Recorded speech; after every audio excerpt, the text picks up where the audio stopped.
तो इस डायग्राम का हमको BMD बताना है। देखो सबसे पहले क्या करेंगे, पहले ये देखेंगे पॉजिटिव और नेगेटिव है, और फिर हम स्लोप देखेंगे। तो ये डायग्राम हमने यहाँ रखा है, तो अब यहाँ से कोई पॉइंट ले लो, ये यहाँ से लेकर यहाँ तक, ठीक। ये क्या है, x है। तो अगर हमको शियर फोर्स निकालना है, शियर फोर्स x का, तो वो क्या होगा, ये टोटल लेंथ, क्योंकि यहाँ पे जो हमको लोड दिया है वो पर लेंथ के हिसाब से दिया है, और टोटल लेंथ x है, तो मतलब ये हो जाएगा ये। और बेंडिंग मोमेंट जितना लोड है और उसका सेंटर, तो ये हो जाएगा x, और सेंटर है x/2, मतलब x/2।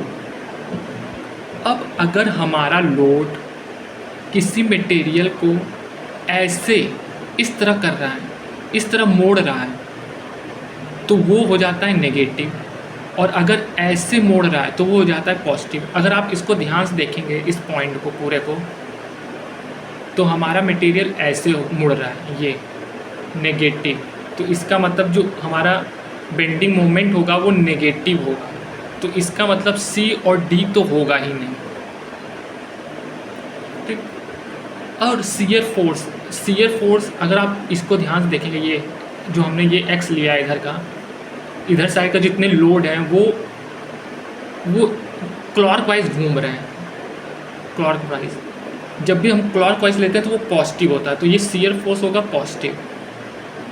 अगर शियर फोर्स पॉजिटिव होगा तो ये शियर फोर्स का अगर हम डायग्राम बनाएं, ये तो x बराबर 0 पर शियर फोर्स 0 होगा, और x बराबर L पर शियर फोर्स होगा ω/L, यहाँ पर मैक्सिमम होगा, और फिर आते आते आते B पर 0 हो जाएगा। ये A है, ये B है, ठीक। तो ये यहाँ पर ये पॉइंट B है और ये A है। तो हमारा जो शियर फोर्स है वो रिड्यूस हो रहा है। तो होता क्या है, जब शियर फोर्स घट रहा है तो जो बेंडिंग मोमेंट होता है d/dx के कंपैरिजन वो भी घटेगा।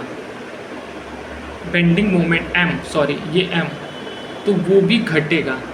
तो इसका मतलब ये है, जो इसका स्लोप होगा वो होगा जिसमें x के साथ वो घट रहा है। अब इन दोनों में देखो किसका स्लोप घट रहा है।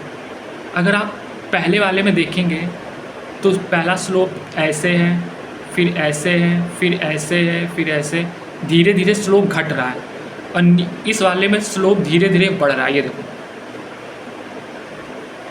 तो इसका मतलब इसका जो रियल बेंडिंग मोमेंट डायग्राम होगा वो A होगा।